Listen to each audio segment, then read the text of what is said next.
All right, guys, welcome to Onelife Podcast. Here with Ryan with Pineda Health. Thanks for being here, man. No problem. Pleasure. I'm really looking forward to this chat. You live and breathe everything that I'm passionate about. I see a lot of myself in you. The fasting, the exercise, the eating well, the cold plunges, the sauna, the whole bunch of stuff I don't know about you yet. So Let's dive into this. Cool. Where should we start? What do you want to start? What is something you kind of want to get across? I think cold plunges and saunas are a good start because it's, even like cold showers, it's an easy, diet and nutrition.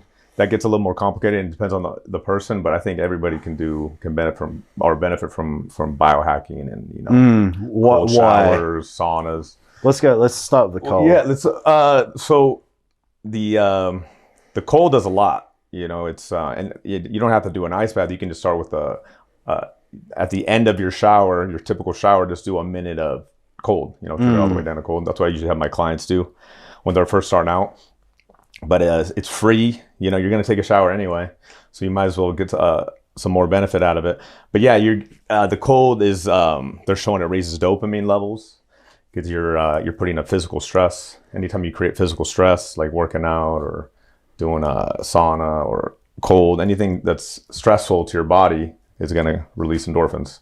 So you feel better, you relieve stress. So that's where it's coming from. Yeah. Just because it's a stress. Exactly. That's interesting. Yeah, you get that physical stress, and it's good to do in the morning because then you kind of setting yourself up for the day. You're getting that energy boost from the dopamine. You get the energy and maybe a better sense of well-being, stress relief. So it's an easy, quick, for everybody can do it, and it's not that complicated. And it's funny, everybody's so scared. You probably can relate to this. Everyone's so scared of the cold. Yeah. Have you noticed that? Like, definitely way more than sauna, for sure. Nobody wants, even diet, exercise, training. This seems like cold is like the top of the iceberg on that one. Yeah. It's like everybody's biggest fear or whatever. But it gets easier the more you do it, like anything. I didn't like it at first either. How long have you been doing it for? I started with cold showers and ice baths probably, it's been a while, maybe 7 years. I saw Wim Hof speak before I even knew who he was, like 7 years ago in LA. And he was just talking about all these crazy feats he was doing at the time, where going into to frozen lakes and swimming for 3 minutes, going underwater. That's where it started. So that's when I first saw it and started seeing the benefits of it. And then I just started doing cold showers, and I didn't like them at first, like everybody else. It's hot. It's hard, It's not like it's painful a little bit. It's not like anyone's ever gone in and it's been easy. Yeah. Like I've done cold showers for 6 years and getting more into the plunges now because I found a way of doing it. But it's still hard. Yeah. Even a cold shower, it's still hard. It's tough. Yeah. Especially the showers, I feel, are even harder a little bit or more uncomfortable. Yeah, it's like getting splashed on. It's not consistent, right? Where you can just kind of it hits you every time you turn, it's fresh. It's more, yeah. So you never can get used to it. It's like being in a waterfall or a river. It's just flowing, so you never get kind of used to it. But so if you could do a cold shower, you could definitely do an ice bath. I agree. It's a different game, but I feel like the hardest bit of either one of them is actually doing it. It's getting up and turning that cold water on yourself for no reason, or it's manning out woman enough to just jump in that cold for no reason. Yeah. And that's where the benefit comes from, like mentally. Discipline. Doing something that makes you so uncomfortable that you really don't want to do, but still doing it anyway. Well, for you personally, what are the benefits that you've noticed? With cold, for sure, mental health, energy. When you say mental health, like what just, specifically? Like feeling, kind of gives you like a natural high. 100%, right? You feel like this, more motivation for the day, especially if you do it in the morning or before a workout. Your workouts are better. So energy, motivation, sense of well-being. You just feel good, more positive. Stress relief, definitely. Inflammation, like soreness. How old are you? I'm going to be 44 in June. Oh, so we're the same age. Yeah. Okay, I'm 40. Yeah, I'm 43. We're the same age. Yeah. I find the inflammation.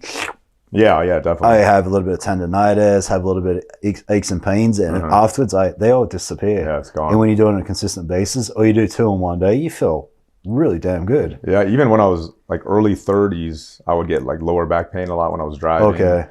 Or just sitting down too long, and I don't even get that anymore. Yeah, I never notice back pain, or I still get sore from workouts and stuff, but it's a lot less. But then also your recovery from your workouts is like so much faster. Yeah. I mean, I always tell people I get out of Muay Thai training and I jump straight into the ice bath and I feel brand new. 5 minutes later, I literally feel like I haven't worked out. And if you ever done kickbox and a box, it's exhausting. It kicks the crap out of you. Yeah, it's like a reset. It's like this hack. I always say it's like secret code, like this hack.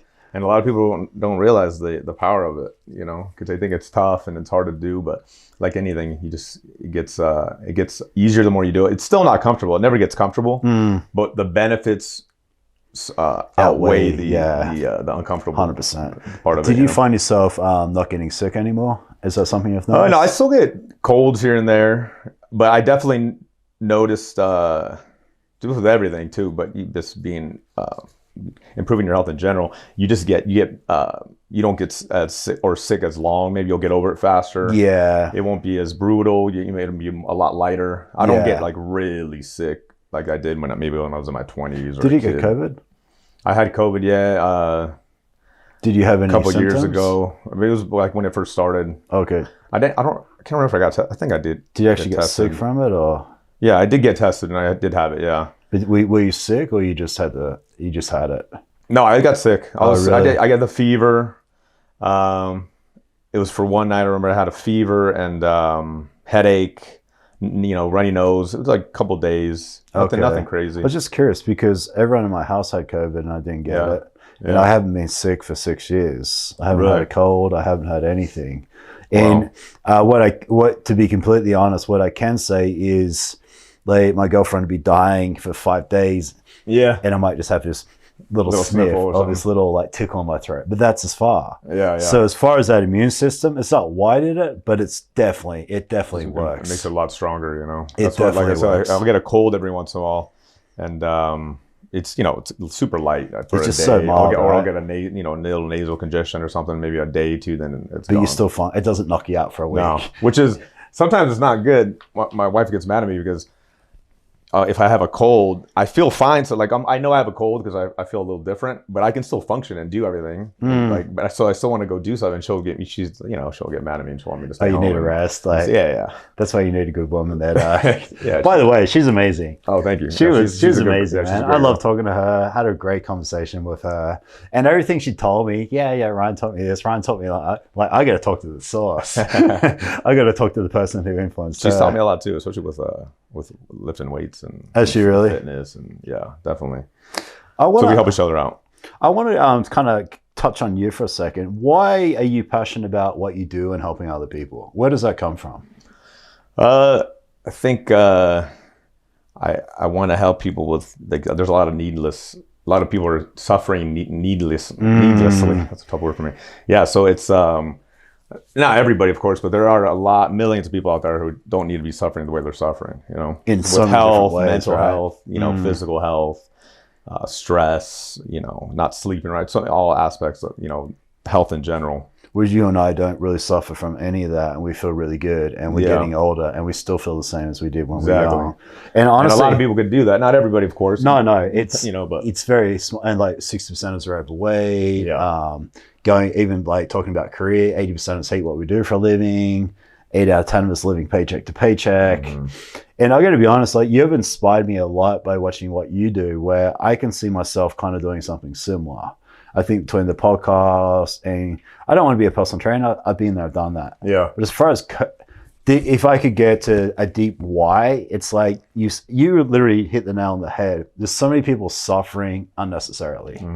And I feel like it takes someone like you or someone like me to put out content and help other people one person at a time, where you don't have to have aches and pains. You don't have to feel the way. You don't have to be by yourself. There is a way. And it's quite easy and it's free, like you said. Yeah, a lot of it's even healthy food. A lot of it, most of it's not that expensive. And fasting, right? You're a big fan of fasting, like I definitely.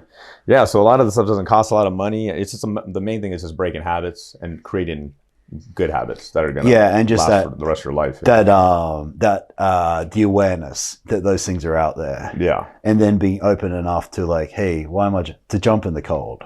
Or it's okay not to eat, and understanding why and learning, and, But yeah, just that's another thing I was going to say is fasting too is another easy one that people can start just without even changing your diet, really, just start limiting the time you're eating every day. How do you do it, and how do you teach your clients with the fasting? So with clients, I'll start them with 12 hours. Okay, so 12 hours fasting, 12 hours. Which is not easy. Yeah, just kind of gradual. I just say, hey, instead of eating breakfast when you first wake up, like most people do, wait 2-3 hours, and I'll tell them to eat 3 hours before they go to bed. That's the typical how I start them. And then I work gradually, have them work on going to 16 hours fasting. Some people want to go more and go 18. What do you do? I do probably, depends on the day, but 16 to 18. I usually have my first meal about 11:30, 12 p.m.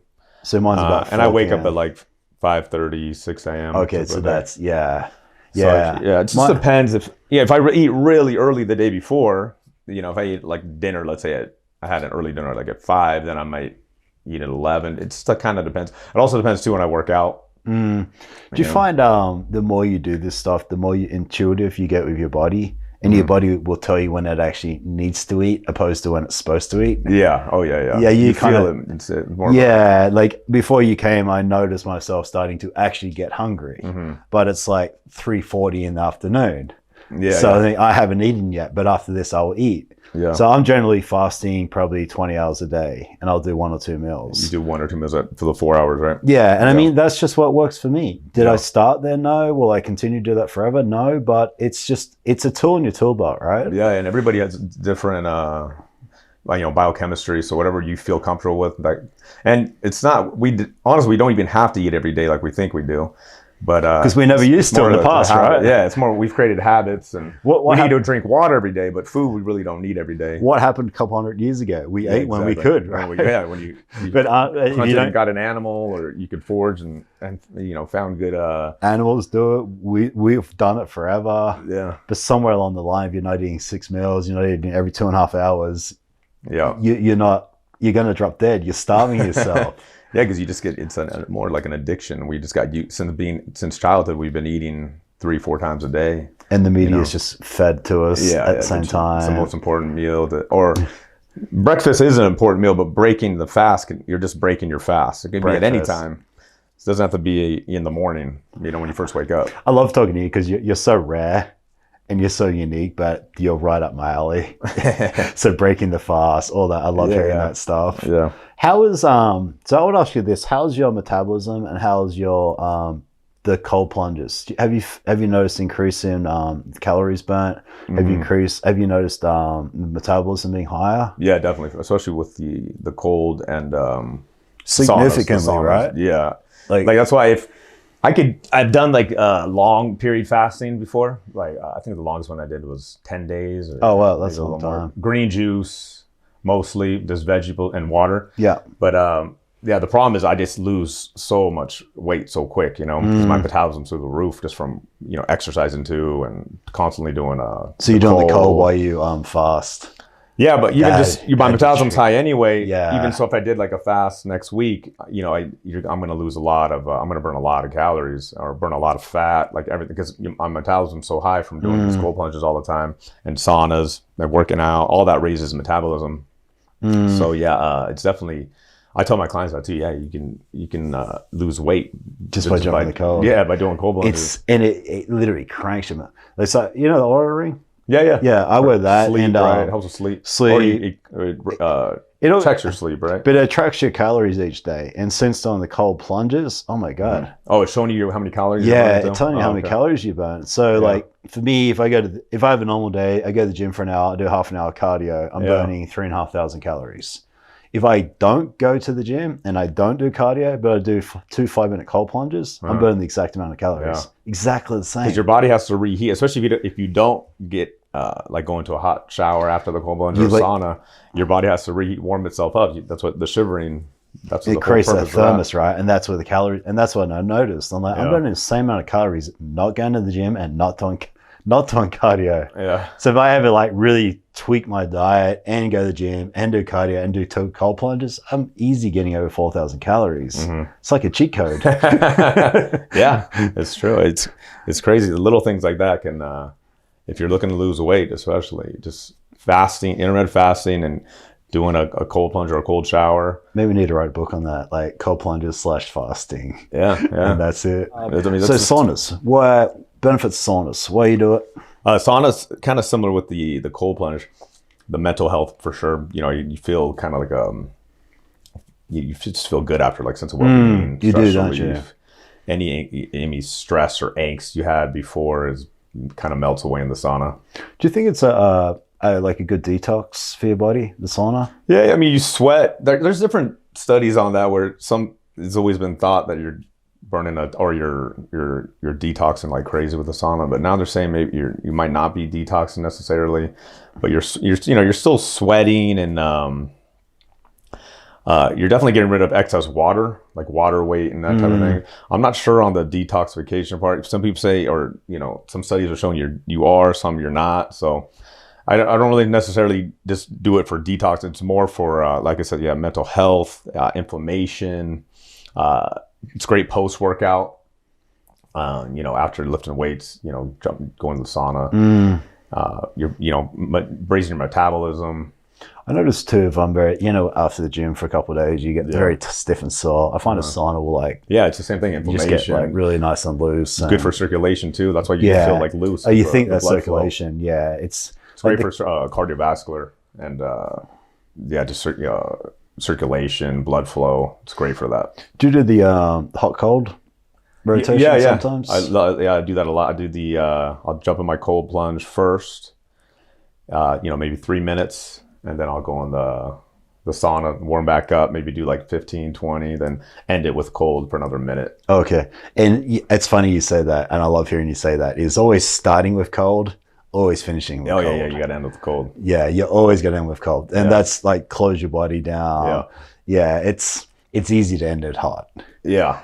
I haven't got out of a shower hot for 6 years, and I couldn't imagine doing it now. Because you get relaxed and you get tired and you get sluggish. Yeah. That's not how you want to. At night, the heat is okay, I guess, because it does make you kind of relax. But you still sleep better coming out of the cold. Yeah, it's still better. It's still weird, isn't it? Yeah. Yeah. But especially in the morning, definitely it's so much better to get the cold in the morning, or cold shower. Only thing I tell people is don't do the cold or ice bath right after you lift weights, though. Yeah, I keep hearing that. You can hurt your gains, muscle gains. What is that? You need some inflammation, Some inflammation is good from lifting weights. Not necessarily cardio, but definitely lifting weights. They're showing 4 or 5 hours at least to wait. Okay. But I that's why I usually always do the cold before workout. It's like when I first wake up, like don't even think about this. I just got to get in there. Even though I'm like, my mind's gonna tell me like, oh, you sure you want to do this? Especially when it's like 40 degrees outside. Justifying it, everything. Yeah. But boom, just get in there. Do you do it every day, and how long do you do it for? Yeah, I do probably. Maybe not 7 days a week, but at least 5 to 6 days a week. Okay. And I just shoot for about 3 minutes typically. Okay. Sometimes I'll do 5, but just typical day, 3 minutes all you need. And how cold is the water generally? I keep mine at around 32, 33 degrees. Damn. If it's always at 32, the problem is it makes so much ice, and then I gotta break your way through. Break it off the it develops on the walls. Okay. So you gotta kind of I take a spatula to kind of get it off the walls, and it's kind of I kind of go back and forth 32, 33. Okay. If I want to maintain the ice, but you can't go lower because then it's just going to become a block of ice. Yeah, and that's something you've built up to. I'm guessing you didn't just jump in. Yeah, you see, with the cold plunge, when I first bought it, I was at like maybe 40, 39. Before that, I was doing. I had a trash can that I would fill halfway with water, and then dumping a bunch of ice blocks in there. Yeah. And that was like around 45, 50 degrees. So it was just kind of a progression, cold showers to the trash can ice bath. And now I got I tried a cold freezer. I mean, a chest freezer. How much did that cost? I converted it into a cold plunge. All together with everything, it was probably about $1,200. Not bad. That's not bad. Yeah, it's cheaper to build them yourself than to. They're so expensive. If you buy them, they're about $5-10 grand. Yeah, it's so expensive. Yeah. But if you get the chest freezer, you know, you got to put some work into it. You got to seal everything, and then you got to buy a filter, an ozone generator. I bought a liner. It's like a jacuzzi spa liner that I installed on there. You know, so it keeps any water getting in. You really just want to make sure there's no water that leaks into the motor. Okay, you know? Got it. That's when people have problems with them. But some people don't do any of that and they're fine. You know, their cold plunge or the freezer lasts for years, you know. Gotcha. But if you want to make sure it's good, you put a few $100 into it. And then also it's good with the ozone generator and the filter. You know, I don't have to change the water for usually like 3 months. Oh, wow. Yeah, the ozone That's amazing. kills everything. I'm doing mine weekly. Yeah. I mean, it's not a big deal, That's but what I used to still pain in the butt. Yeah. Yeah. Someone looking to get into cold plunges and ice baths, what temperature and for how long you're a fan of Andrew Huberman, what he says. What's your opinion? How long, how many times a week? I think how cold? Yeah, well, like I know he says 3 to 5 minutes, right? He's 11 minutes a week in total. Yeah, total. Yeah. Which is great. I think that's good, but you know, I feel like the more the better for me. I like doing it. I definitely do more than 11 minutes, but you don't need more than that to get the benefits. You know what I mean? I think for me, it's just, I don't need to do like 20 minutes a day or anything. Like some people, I think that's more like ego. There's a health/ego balance, isn't there? Yeah. You've seen that firsthand. Yeah, because you're going to get all the benefits really in 3 to 5 minutes. All the benefits are even maybe 2 minutes. It's not going to give you that different of a feeling. You know. I think 3 minutes, like you said. 3 minutes. Yeah. I do 5, but mine's not as cold either. So that's kind of, and I'm literally talking on camera and 5 flies by. But 5 is good too, you know. Longer than that, I don't know if you really, I mean, I do, sometimes I'll do, 7 minutes, 10 minutes. But it's more just to create discipline and just the, mental challenge of it. But you're really getting all the benefits 3 to 5 minutes. So I did a Wim Hof breathwork cold plunge on the weekend. And one of his instructors was saying, whatever you put into the cold, you need to spend twice as long warming back up.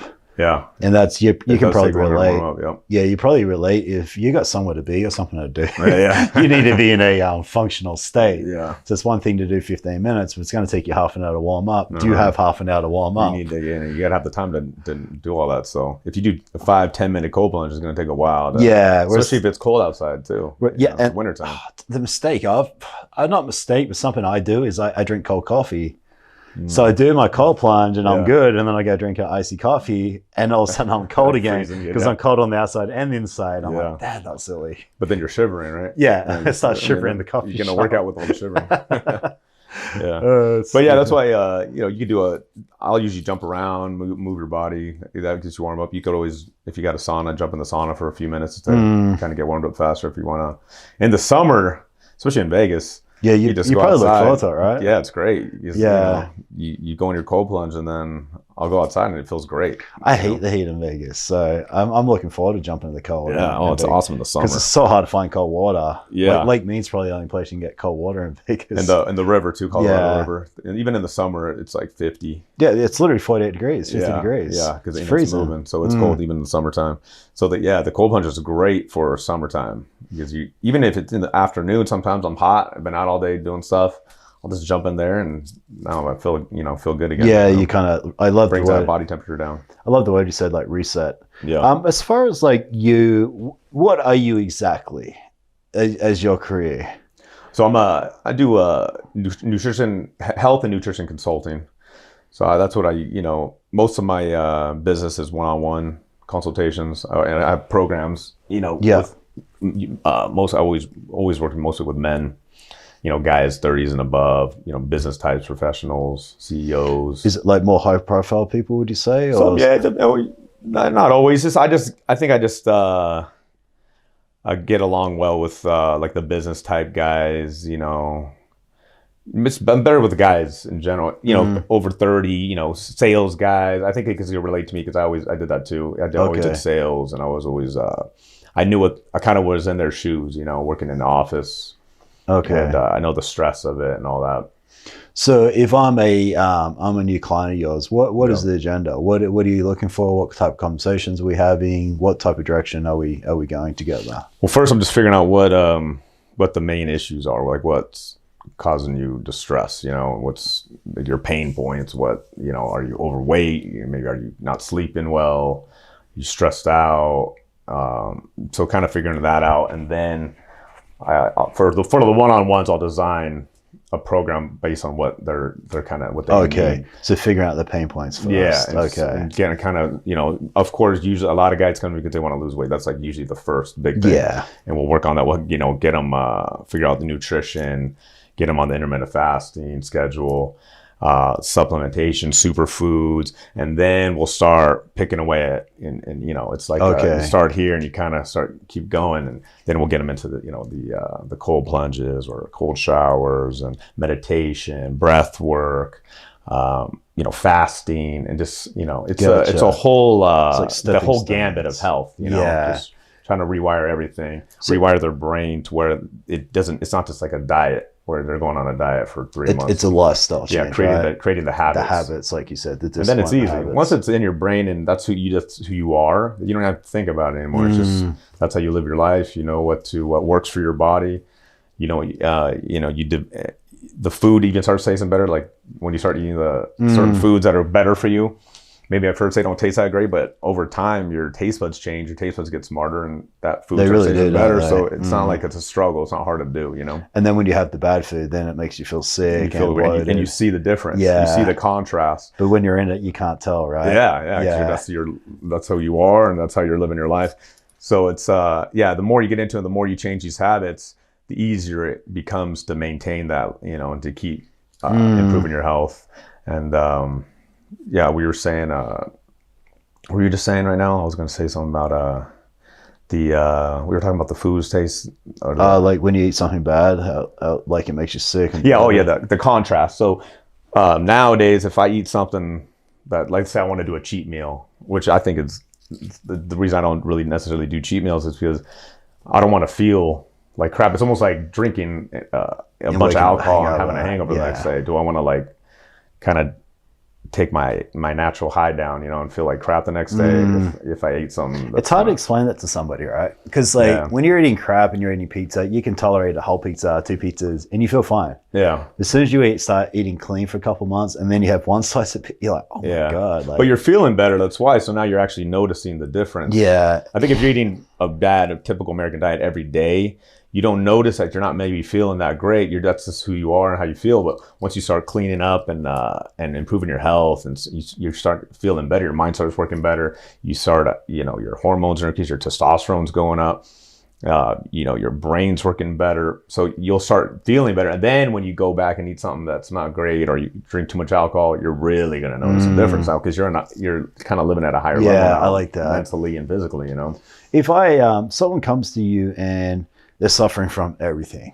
They can't sleep, the diet, Where do you start?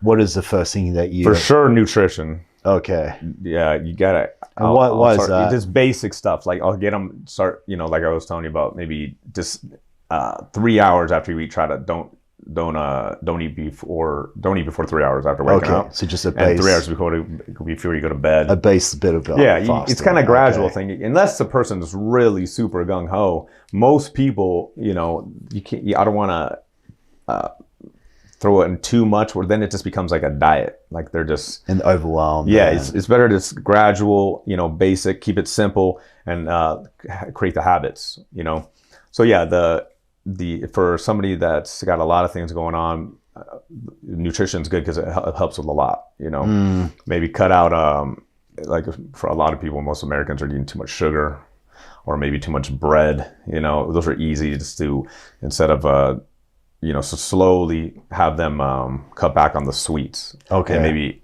alternatives they can do, like, you know, with stuff that has monk fruit instead of sugar, or stevia instead of sugar, or more fruit instead of, you know, candy bars or ice cream, fruit instead, or smoothies.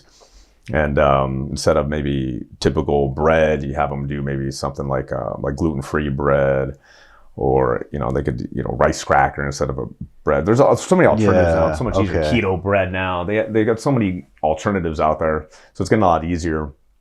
So I'll just have them start working on their diet, and then not just cutting out the stuff that's hurting them, also start slowly incorporating the good stuff in too. Like replacing have them start doing some smoothies. Everybody can make a smoothie, and most people like the taste of them. Yeah.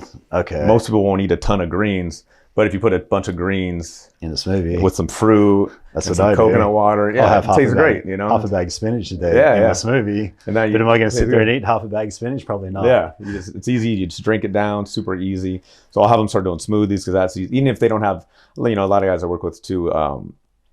They're busy guys, so they can just stop at Whole Foods on the way to the office and grab a big giant green smoothie or a smoothie bowl. Okay.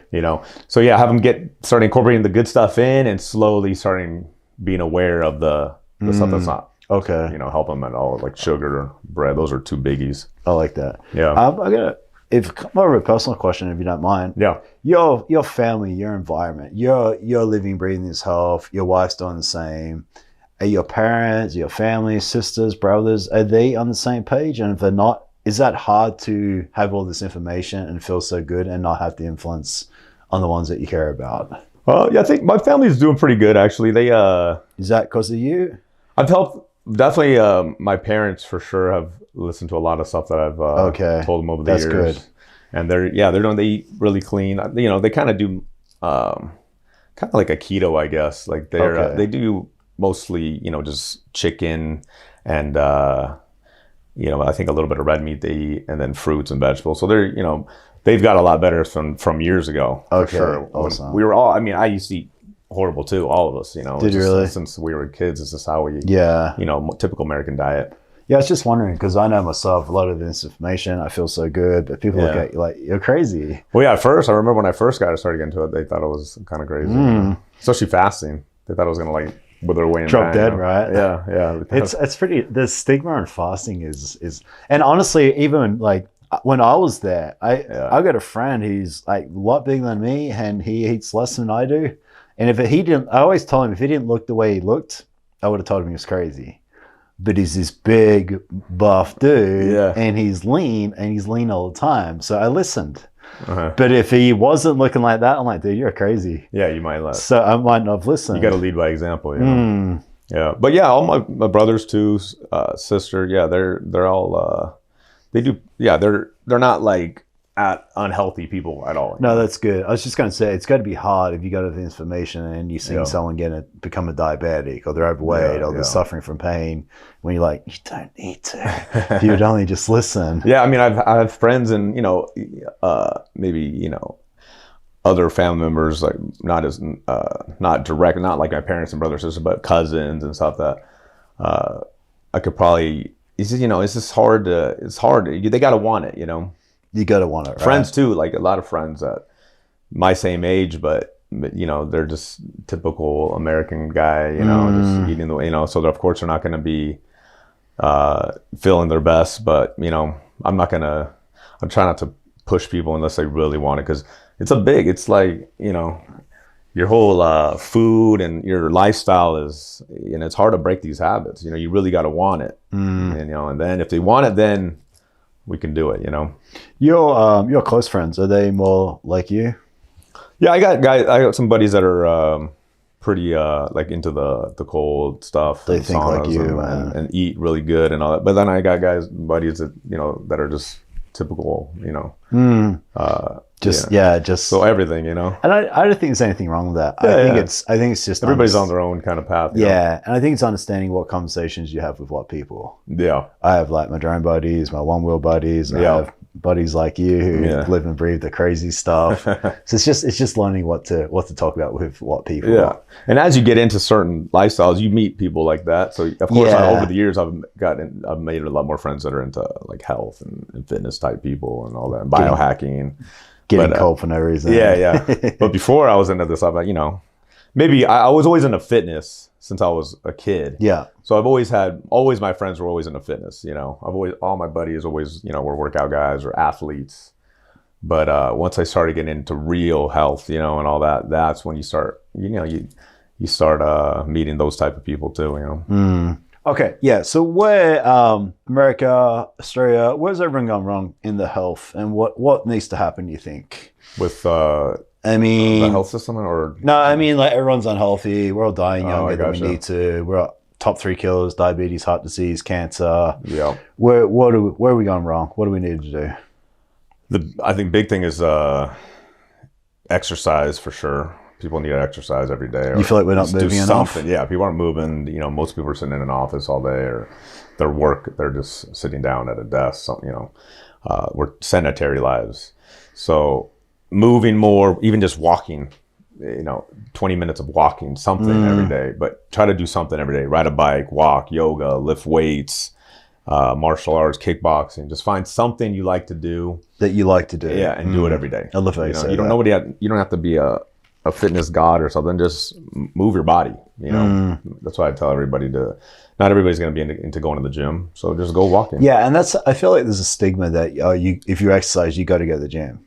If you don't like going to the gym, don't go to the gym. Yeah, because then it's not going to last. Maybe for 2 weeks, and then you'll be over it. Yeah, you might love playing tennis or going hiking. Make that your thing. Hiking's great. Yeah. So you just got to find something that you like to do, and then just do it as much as possible. What are your clients generally doing for exercise? Are they doing a bunch of different stuff, or? Yeah, I'll usually tell them my guidance would say would be at least work out with weights like 3 days a week. Okay. And then do something else like, ride a bike, go on a hike, go for a walk, something, yoga. I have, a lot of guys, yoga is super important just do yoga? As you get older. Yeah, I'll try to do it like once a week. Yeah, I like hot yoga. Something I'm trying to like incorporate myself. Yeah, it's good if you lift weights. It kind of counterbalances that and helps with the spinal movement, keeps you not so tight. Yeah, I'm on the same page. I'm like, I really need to start incorporating yoga more. Yeah, it's painful though. It's hard. It's tough. It's super hard. For men, it's tough, especially you lift weights because you're more tight and you're more dense. Yeah. So when you're doing those, it's like the girls are all showing us up. Yeah. I suck at yoga. That's why I know I need to do it. I need to lean into it and do it. It's good for as you get older too, to keep spine healthy and just movement. That's super important. But yeah, with I think that's a big issue is the movement and the exercise for people in America, and then just diet. To jump in, why do you encourage weights with your clients? For bone health, for sure. And guys, it's good for guys to have muscle too, just functional. Like even if you don't have to be buff, but it's just good to have functional to do things, But yeah, it's great for bone health. It helps burn fat. It helps with testosterone levels, especially when you train legs. I was going to say, you're talking about, because if you're talking about guys over 30, testosterone being a big one. If you see it, the levels are dropping. And for men, a lot of the guys you deal with, impotence and things like that being a big factor as well. Or just sex drive in general. Libido's low. You see that a lot now, and it's because of the average, male. They're showing over, guys over 35, it's way lower now. Testosterone levels are a lot lower than it used to be. Yeah. Back in the early, 1900s, 1950s. And that's gone to diet and no exercise. A lot of things, plastic too. Okay. They're saying plastic is raising estrogen levels, or the chemicals in the plastics, and it's everywhere. Gotcha. So you really got to counterbalance our environment with lifting weights. Definitely helps out, especially training legs. Deadlifts, squats. Even chest, bench, big compound exercises. It showing, it can help raise testosterone levels and libido and all that. But yeah, that's a big one. That's a big one that I see is. I thought it might be. It's just because when your testosterone's low, not only is your sex drive low, but motivation in general. For work, just everything. Your well-being, right? It's everything for your confidence, your well-being, your sex drive, your how attractive you are to the opposite sex. Your head it's not held high anymore. It's kind of held low. It's funny. You can feel it as a guy, right? Yeah. You know these things. I don't think if you're not a guy, you don't really understand it. But when you are, you really get it. So that's why the weights are, even if you don't feel like being you don't necessarily be a big buff guy walking around. Just it's good to lift weights for the benefits, the other benefits besides putting on muscle too. Yeah, I feel like a lot of people to get buff. No, just to open a jar, open a fridge, like just have some strength. Yeah. See, you're talking about like everybody where they're going wrong, and you mentioned like they need to move more, and then I cut you off at diet. Diet-wise, where do you recommend starting? Do you recommend it should be like the fasting, like you're teaching your clients? Do you think it should be cutting back on sugar? What do you think the biggies are?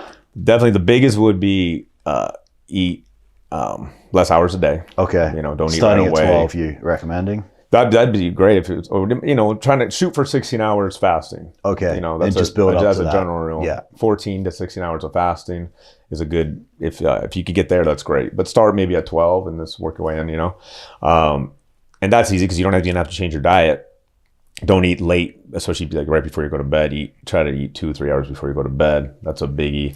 And then the with food is refined sugar. It's like the devil. Just try to avoid it as much as possible. How does someone who doesn't know about sugar find sugar? They got to read labels. It's in everything. How do you read a label properly? Well, that's if with packaged goods. So with anything packaged, you got to read the labels. You got to look at not just the nutrition facts, where it'll show sugars, but you got to look at the ingredients. So what is when it says sugar, what's the sugar coming from? So usually it'll say total carbs, and then it'll say added sugar underneath that little smaller print and the nutrition facts. And then so you got to go down to the ingredients and say, okay, what's the added sugar coming from? And then there's a million different terms for sugar. It'll say they'll hide it any way they can. Raw cane, Yukon syrup, agave is another, coconut sugar. Just tip sugar, whatever. High fructose corn syrup. Corn syrup, which is even the worst. Yeah. So you got to see what the sugar is coming from, and it's the best way is just if you see it'll just say sugars, but not added. So usually if it says sugars or total carbs or whatever, then you go down. It's usually some type of fruit, and fruit's a good sugar, of course. You're eating fruit is good because it has fiber. So what you want to avoid is the refined sugar. It's just when you take in refined sugar, it just spikes your insulin levels, and it causes weight gain, fat. Fat. Okay, so really, and then I think a mistake people make is not looking at the serving sizes. Yeah. Hey, it's only got this amount of sugar, but there's 3 how servings. many servings? Yeah, but you got to really pay attention. They try to trick you on those labels. They hide it any way they can, right? Yeah. But try to eat real food too. With sugar, just eat fruit and try to avoid these packaged goods. But if you do, look for the alternatives where a lot of these companies nowadays are using monk fruit to sweeten it. They're using fruit to sweeten, like a bar, let's say. Yeah. They'll use dates instead of sugar. Okay. Or so you think it's a lot better, do you? Yeah. Even ice cream now, it's so easy nowadays. Like ice cream, you can get they'll use stevia or monk fruit. Okay. Even honey is better than regular sugar. So look for that. But yeah, sugar's everywhere. You got to really pay. Even it's in dressing, it's in packaged foods. When you go to restaurants, they're putting it in the seasonings. Yeah, it's everywhere. So you just gotta be aware of it and try to avoid it as much as possible. That's a huge one for overall, just not just weight loss, but even mental health too, because sugar is like a drug. It's spiking your dopamine levels. Yeah, and then you're crashing. So it's just like doing drugs too much. You're overworking your dopaminergic system, and the more you do that, over time you're becoming addicted first to the sugar, and it's taking away your natural high, your natural state of well-being, because you're always getting this substance, like taking a drug to make you feel better, to give you that high. And that's when the cycle starts, where somebody doesn't feel good, so then they eat a candy bar or ice cream or something sweet, and then they feel good, and then they crash. So do you think phones, social media is like that too? Yeah, same thing. What's your thoughts when you're on that? swiping, you're just hitting. It's like a dopamine hit every time. Boom, boom, boom, and then. So what's your thoughts on social and phone? I think it's good it's an amazing tool to. It has benefits to it for sure. For marketing and business. Yeah, for business, marketing, teaching. Getting your message out. I try not to. I try to put stuff out and keep it a little to what I'm taking in. I try not to keep swiping. I can 100% relate. Yeah, I put out a lot, but I don't take much in. Yeah. What is it? Creating, not consuming. Yeah. Try to create. Just put it out. You're still gonna go on social media. You're gonna, but hopefully you're consuming good, positive. Yeah, and that's also another thing on top of it too. Are you you're a big reader? Yeah, I do read plus audiobooks. I try to read every night. It's good before you go to sleep too. It helps you, Yeah. Is that something you've been doing for a while? Books? Yeah. Oh yeah. Probably especially with like the self-help and that type, those types of books probably since I was in my maybe mid-20s, late 20s. Yeah, me too. Is that how important you think that is, in your opinion? For reading, oh yeah, it's huge. It's especially like self-help books and business type books and financial books. Even just fitness, diet, health, breath. Yeah, just anything you want to learn about. And I do that more than like the nonfiction or the fiction. Yeah, I do more nonfiction. Couldn't tell you last time I read a fiction. Yeah. I just feel like it's. I'm not against it. But it's more entertainment though. If that's for you, but for me, I'm always looking to learn something. I want to learn something exactly. And I read a lot of when I first got into trying to get because at first when it was more about improve my own health. It was all just I wanted to get to my best. Become my healthiest self and feel my best, so it was always reading lots of stuff on health books and watching lots of YouTube videos. And this is when I was going to school for nutrition. So yeah, let's find something that you're really passionate about that you want to learn about and read about. It's great. Yeah, I love that you say that. It's like, it's good. It helps you sleep at night too, because if you read before you go to bed, it actually improves your sleep. Yeah, and I love that you say that. Whatever you want to learn about it. Yeah. But don't not do something. Yeah. It's kind of like if you don't use it, you lose it, body and mind. I think it's very important to be stimulating both on a consistent basis.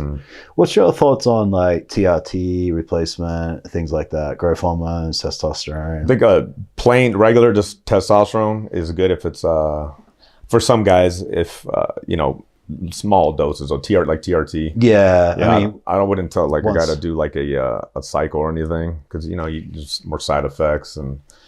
But yeah, TRT, I've seen a lot of guys do well with that.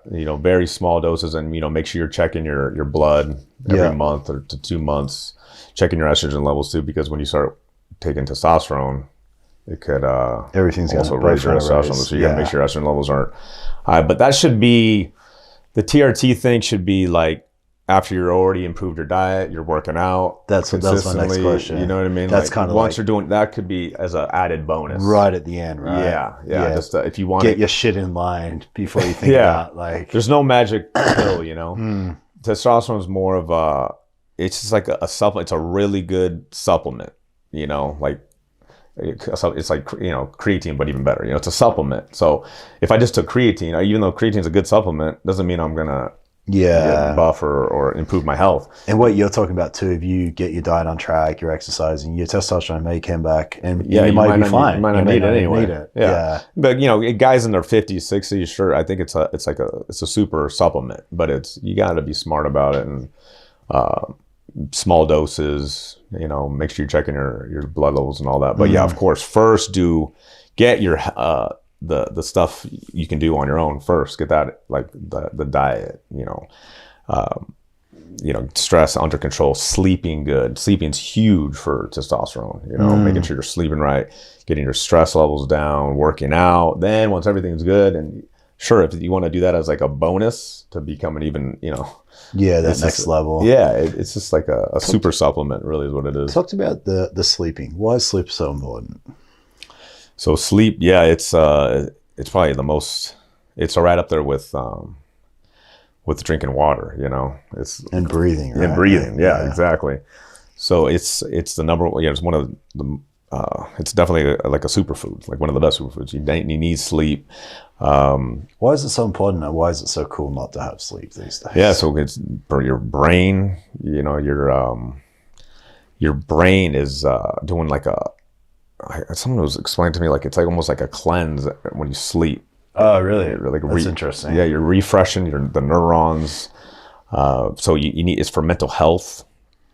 Dopamine, serotonin, all these the neurotransmitters in your brain. If you're not sleeping right, they're not going to be firing right. So, but then you have that. So you have the whole mental health side. Then you have the testosterone or hormones, not just for men but women too. Hormonal. If you want your hormones to be balanced and at the right levels, sleep's for that. Also for cravings. If you're not sleeping good or getting good quality sleep, typically people have more like sugar cravings. Is that because your hormones are off? Yeah, and you're looking, maybe you're chasing that serotonin possibly, or you're not getting enough. That's interesting.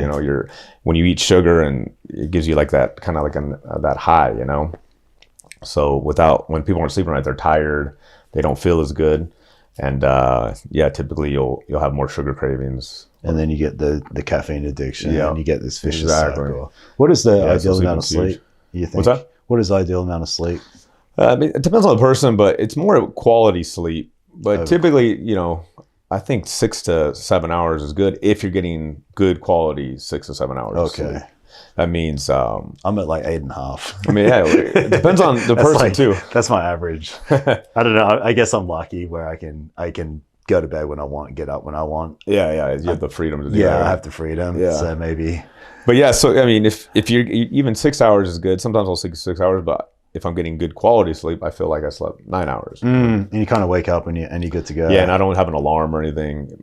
You want to set your that circadian rhythm, like that biological clock, where you get tired at a certain time, and then you wake up naturally without an alarm or anything. Then you feel great when you wake up. If you get woken up by the alarm, you might be in like a deeper a lot of times you're like in a dream or in a deeper state of sleep, and then it brings you back up too fast, and that's why you feel like crap. You just want to hit snooze. But if you wake up naturally, because your body slowly came back up, and then you wake up and you feel great. You're actually ready to get out of bed at that point, aren't you? Yeah. You don't want to really stay in bed. I can relate to both. You're kind of restless. You want to get on. I can relate to both scenarios, and the alarms when I don't want to get up. But with sleep, the big thing is to get quality sleep, you gotta go to bed earlier. 10.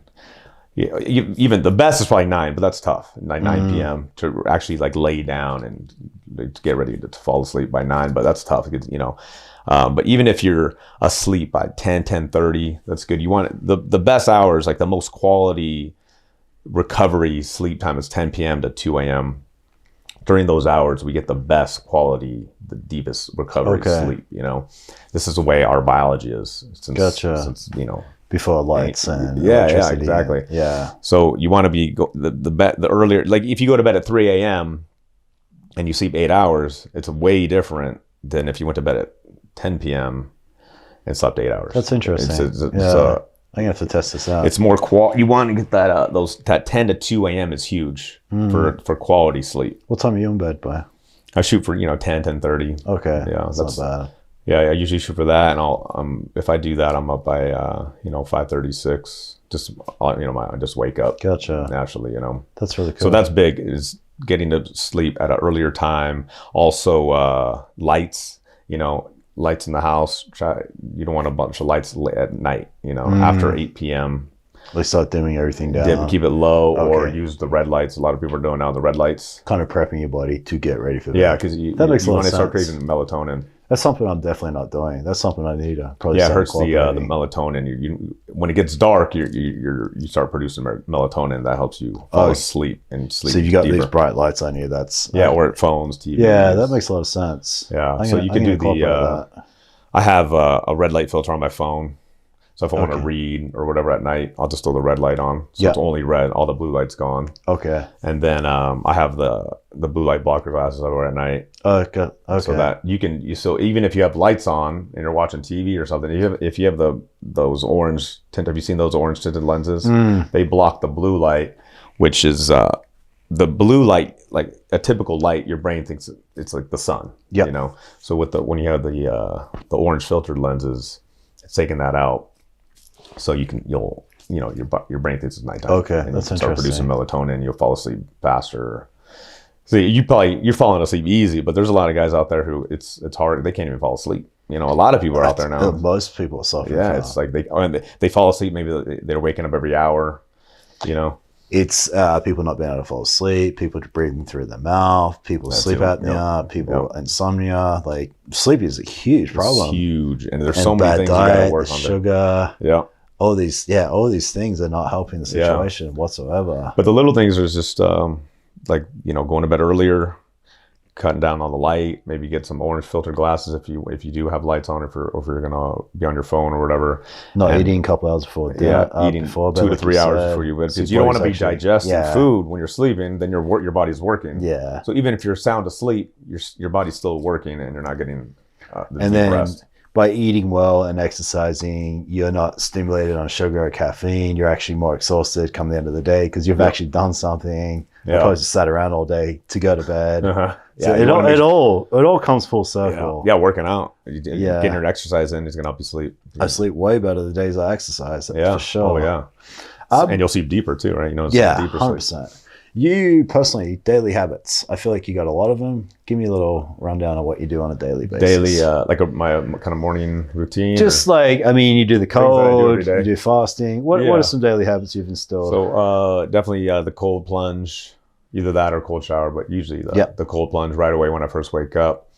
I'll do some deep breathing, like breath work or meditation. How long do you do that for? You do that in the morning? Yeah, usually I'll do that. Do you do that after the cold or before? Usually the meditation, I typically first thing. That's the first thing I do. Okay. Or breath work. Yeah, I was going to say it'd be weird to do it afterwards. Yeah. Usually it's before, so like 10, 15 minutes of, and you could do your breath work is kind of like your meditation too. They kind of similar. So I'll do breath work, meditation, cold. It's kind of wakes me up for the day. I'm ready to go, and then I'll do some kind of gym, or I might get some work done for a couple hours, then go to the gym. Yeah. So every day is always some form of meditation, either meditation, breath work, cold plunge, gym. Maybe after the gym, I might do like a 10-minute sauna. Okay.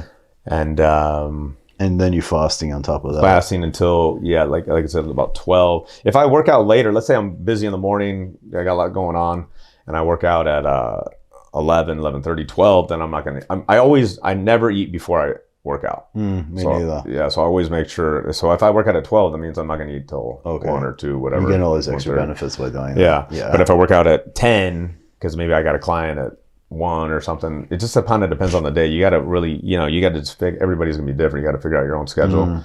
Do you do cardio? Are you doing cardio? I do. No, I don't do it. Just run on a treadmill because but I'll do. I go mountain biking a lot. Okay, so that's your cardio. Yeah, mountain biking, jiu-jitsu. Oh, you do jiu-jitsu? Yeah, kickboxing. Awesome. Okay. Muay Thai. Yeah, anything that's fun. Yeah, that's cardio. I'll do that. Yeah, opposed to just if you're learning a skill but you're getting your ass kicked at the same time, to me it's way better. Oh yeah. Hiking too. That's another good one. Are you journal? Are you daily journaling? I do more like not necessarily journaling like putting your day down.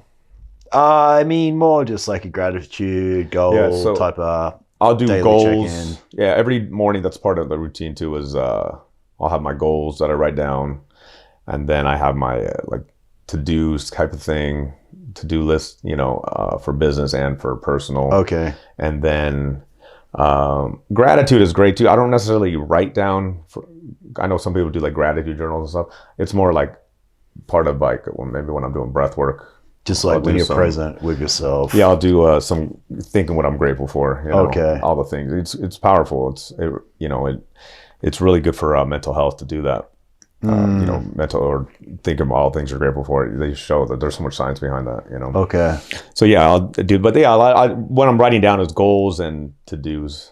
At night I do it too. I'll write down my goals again. How do you recommend someone instilling a habit? How long does it take? What's the best way to? Do you do more than one at a time? What is your approach for habits? Habits. Yeah, you got to be consistent, definitely. Do you recommend one at a time? Do you recommend? Oh, you mean to build a habit? Yeah, to build a habit. I don't think it has to be one at a time. How do you recommend doing it? Is there a certain amount of time you need to stick to something? Yeah, you need it. I would think at least 30 days, but I think that what I've seen, at least 60 days it takes to really get something concrete. Okay. Like that could be just not eating a certain food for 60 days. After 60 days, it typically you will notice you don't have that craving anymore. You're not even thinking about that type of food anymore. Yeah. Like bread was big for me. I used to love bread. Did you really? I eat bread every day or pasta. It was every day. It's hard to stay lean eating bread and pasta, isn't it? And I didn't really, at the time I just thought as long as I work out, I'm good. But so bread, but I noticed once I stopped eating it, after about a couple months, I kind of just didn't think about it anymore. That was probably dairy for me. Yeah. Oh yeah. I'm not. I could take dairy any day. Like, doesn't worry me. I used to drink probably a gallon of milk a day. Yeah, me too. Same thing. Yeah, me too. I loved it, but now I barely once you stop dairy. Over, just like any habit, your brain is changing, so you don't think about these foods, or let's say you want to build a gym habit. If you're doing it every day, after about 2 months, it's gonna get in there to where you're craving to go to the gym. You feel weird if you don't. You know, so 2 months being the sweet spot. I think 60 days is okay for me, but everybody's kind of different. But I think 60. That's to really get it like solid. I like concrete, like I like that. To really make it a solid thing where you don't even. It's just like subconscious. You just do it. You know. I'll ask you this: mental health, specifically men's mental health. Yeah, seems like you are very passionate about that. What's happening? Where are we going wrong? What needs to change as far as men's mental health? Men's, I think substances, drinking too much for sure. You know, everybody drinks. It's like part of our society. Do you think that's just masking not being happy in the relationship or the life? It could be a lot of things. It could be like just what they grew up with. Do you ever feel the need to drink? Do I? Yeah. No. But I did when I was younger, for sure, or in my 20s. Do you think that's now because you enjoy your life and you enjoy the way you feel and you enjoy what you do for a living? I see what you're saying. Yeah. So as you start feeling better, your cravings for like substances definitely minimizes because I think you're not trying to escape your life because you're embracing your life. Or if you don't feel good, if you're unhealthy or stressed out, you're looking for an escape. Yeah. So the more you work on yourself and you work on your health, work on your stress levels, mental health, and all that, the less of a need alcohol comes in. Now, if I drink, it's almost like it's it kind of for the next day. It's like it kind of kills my natural high. You know, I feel like unmotivated or like it's. Actually, I get tired when I drink now. Yeah, it makes me tired. I don't get that same like high from it. I used to get high from drinking, but now it literally. I would like look forward to going out to drink because you get this like high, but I definitely don't get that from drinking anymore. If I drink now, it's going out. It's the last. I want to go to bed. I'm like that's weird. It just kind of kills my high, kills my natural high. So, but yeah, I think drinking it definitely has some negative effects on your mental health for sure. So the mental health, it's getting everything that we mentioned, everything you've been talking about in check, and by doing so, your mental health is going to improve. Definitely. Gotcha. Yeah. If you, I mean, everybody's. I'm not saying I have 100% every person, but for the most part, you can definitely see positive results by just doing little things like just cold showers, saunas, working out, eating better, eating cleaner. Most people should get some good positive results from that. You know? And what about men specifically? Like they say like we're lonelier than ever these days. Guys are a lot worse. Suicide rates in guys are a lot higher. How can that be changed? What are guys doing wrong? Is it our lack of showing vulnerability, our lack to communicate? Is that lack of the ability to open up to one another? Yeah, I think that's. Is it our ego? Like, yeah, I think it all goes in. Yeah, like the ego and not asking for help. Not maybe if you're guys like to keep it to themselves or they. Are you like that? Are you different to that?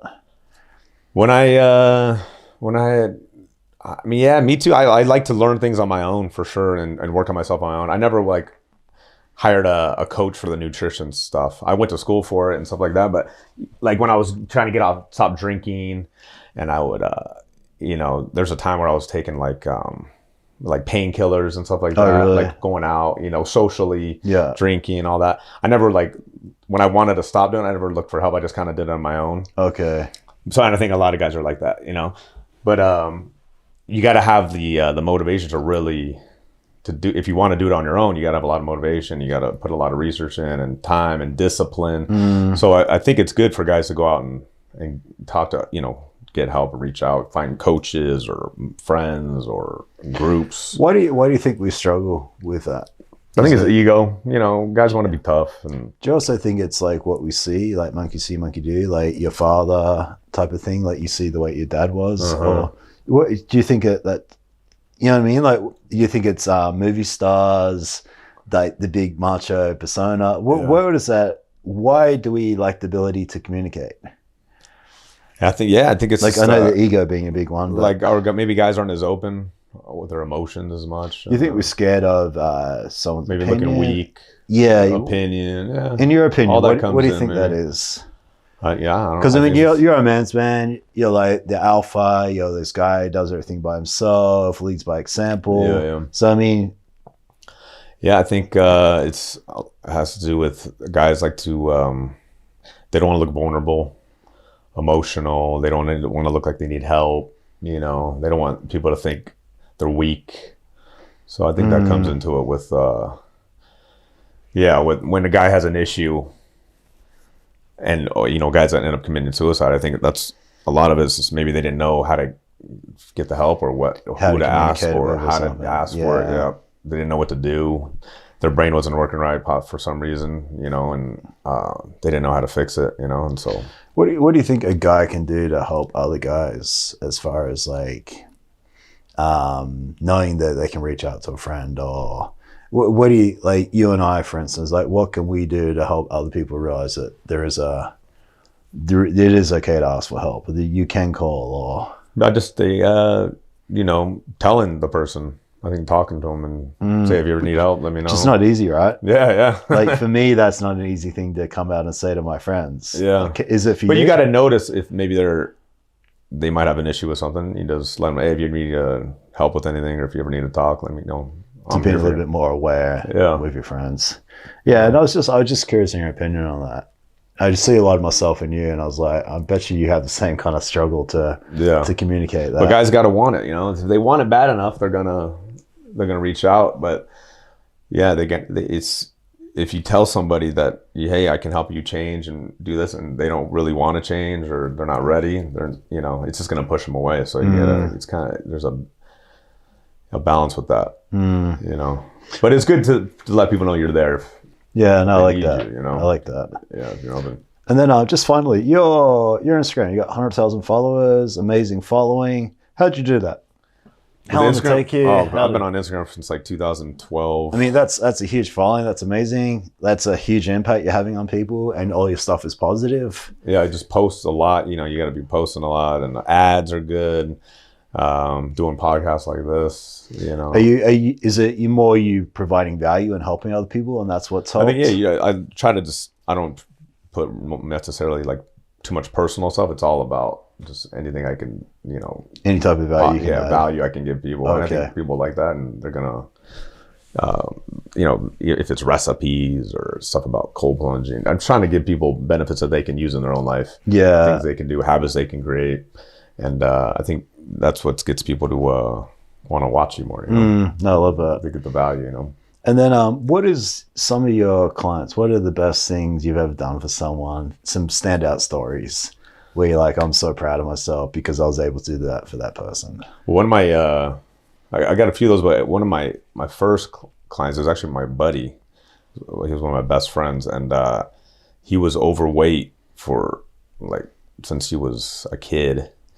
And he completely, after, you know, I worked with him for probably like 6 months, 7 months, and he, you know, completely changed his life for the better with his health, you know, better relationship, just his mental health, as he lost tons of weight.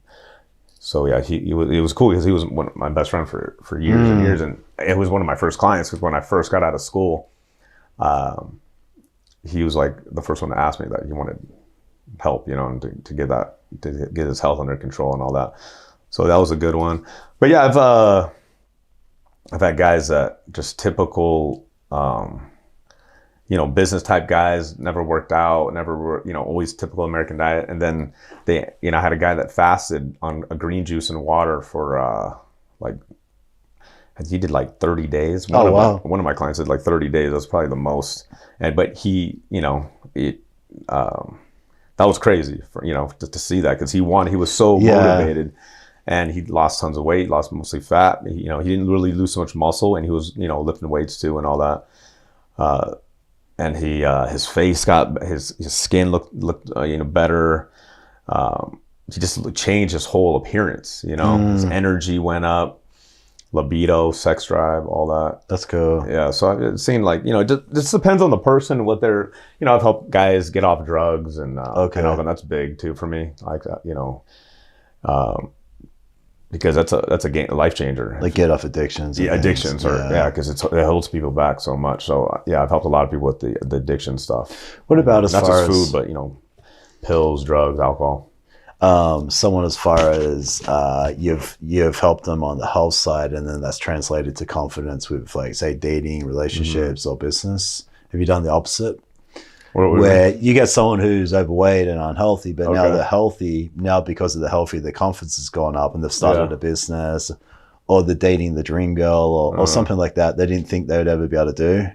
Have you ever done something like that as well? Where they've got into a new relationship? Yeah. Yeah. Oh yeah, definitely. You see, when guys improve their health and their mental health, like their motivation goes up. So that's huge for business. Not just motivation, but their the way they think is better. They're able to think faster, clearer. So you definitely see guys' incomes can be improved and their business help, or just they do better at work. And like I said, I had a buddy too that got into a really great relationship after he got his health and he worked on himself and got to a really good place in his health, lost the weight, and then he met a girl that was also into like health and fitness. So it was, Gotcha. it's that was huge for him, because he before that he was never into any of this. And so it like completely changed his life. And it's funny, you can relate to this. If you can do the cold, you can do anything. Yeah, hell yeah. Isn't it? It kind of like... That's why I do it in the morning, because it's like, you do that, the rest of the day is easy. The reason why I started cold showers was Tony Robbins. He's if you can do a cold shower in the morning, the rest of the day is easy. Yeah. So I didn't do it because Wim Hof. I didn't do it for health benefits. I didn't do it for immune system. I did it because I wanted to mentally get stronger so I could tackle my day better. Right. And by doing so, it opened up this like massive like benefits on every which way. Yeah, it gets you out of your comfort zone. Yeah. Sure. If you're getting out of your comfort zone every day like that, it definitely makes you like life is just... Your day feels easy from that, doesn't it? Yeah. Making that call. You're easy to hand things that are stressful or uncomfortable or become a lot easier to 100%. Yeah. Anything else you want to touch on before we finish up? Anything you want to share? Anything we might have missed? Yeah, I think I was gonna say this, not just to focus on the food, like in diet, but work on the whole gambit of health, and that's like I said, sleep, stress management, doing the cold plunges, saunas, exercise. Food is also great too, but you got to figure that everybody's kind of different with that. Everybody has a different biology and biochemistry. Yeah. So working on that is great too, but it's a full gambit, So, and don't think of it like it's a diet. Health shouldn't just be a diet. Like what would you call it? Like a lifestyle change? Yeah, lifestyle change, and just figuring out what works for you to be at your best. Your and best then level. Working out how to instill those habits, so it's now a habit, and it creates discipline. It becomes who you are. Yeah. So if you over time, this just becomes it. So it's easy when it doesn't matter what you're doing. If you're on a vacation, if you're out with buddies, if you're at a wedding, you're at a party, you're traveling, you're at work, you're always still that same person, and you're going to do the things that would match that. You'll make the best choices to what you have in front of you, so that's why the mental part, you got to create, your mind has to change. Got it. It's not just like a diet where usually people do on these diets, and, they might lose weight or whatever in 60 days, but then they go back to their... Because that's all they've done. They haven't instilled anything else. Yeah, they didn't create a whole like the lifestyle of it, so that's huge. You want to make this could be this who you are, Got it. Cool. Thank you. Thanks, bud. Pleasure, man. Very nice having you on here. I was looking forward to this, and it was fun. You delivered.